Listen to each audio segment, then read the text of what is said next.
Hello guys আজকে আমার স্কুলে আছে প্রোগ্রাম আর আমি স্কুলে করব নাচ। তো দেখো এখানে সব কিছু আছে, আমার জুয়েলারি, শাড়ি, ব্লাউজ, এই যে সব কিছু আছে। আর অলরেডি 8:10 তো বেজেই গেছে। তো চলো তাড়াতাড়ি রেডি হয়ে তারপর দেখাচ্ছি। সো গাইস তোমরা দেখো আমাকে কেমন লাগছে। আর আমি ছাদে এসে কিছু ফটো তুলছিলাম আর অলরেডি কিন্তু প্রচুর লেট হয়ে গেছে, 10টা তো বেজেই গেছে। তো চলো স্কুলে গিয়ে দেখাচ্ছে, টাটা। আমাকে আর দিদিভাইকে বাবা আগে দিয়ে আসবে আর মা তারপরে যাবে। স্কুলে গিয়ে দেখি ঈশিতাও সেজে গুজে চলে এসছে। ওর চোখে রোদ লাগছিল আর লজ্জা পাচ্ছিল বলে তাকাচ্ছিল না। মা এখনো আসেনি আর অনুষ্ঠানও যেহেতু শুরু হয়নি, তাই আমি আর দিদিভাই কিছু ফটো তুলছিলাম। এদিকে মা চলে এসছে। আজকের অনুষ্ঠানটা কিন্তু স্বামী বিবেকানন্দের জন্মদিন উপলক্ষে। তারপর দেখো স্কুল থেকে টিফিন দিল, লাড্ডু, কলা, মিষ্টি পাউরুটি।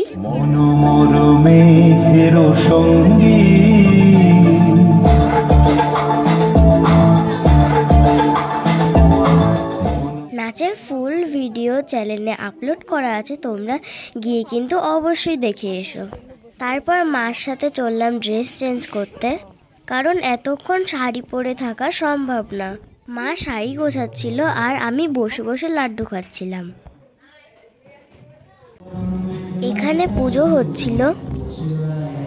এই যে মিশন থেকে আসা মহারাজ বসে আছেন। আমার স্কুলের এই পাশে এই জায়গাটা কত সুন্দর আর হাওয়াও দিচ্ছে। তো এবার আমরা যাবো কিছু খেতে, চলো। গিয়ে দেখি কি বসেছে, চলো দেখা যাক।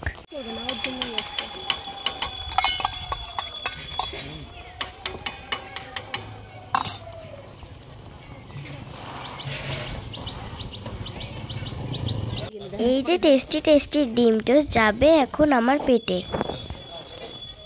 ওদিকে অনুষ্ঠান চলছে আর আমরা এখানে খাচ্ছি। খাওয়া হয়ে গেলে তারপর আবার যাব। 12ই জানুয়ারি কিছু কারণের জন্য অনুষ্ঠানটা না হওয়ায় কিছুদিন পিছিয়ে হচ্ছে। এটা আমাদের স্কুলের বার্ষিক অনুষ্ঠান, প্রত্যেক বছরই হয়।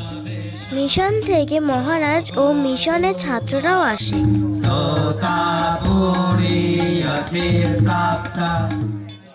বাকি টিফিনটুকু খেতে খেতে আমরা অনুষ্ঠান দেখছিলাম।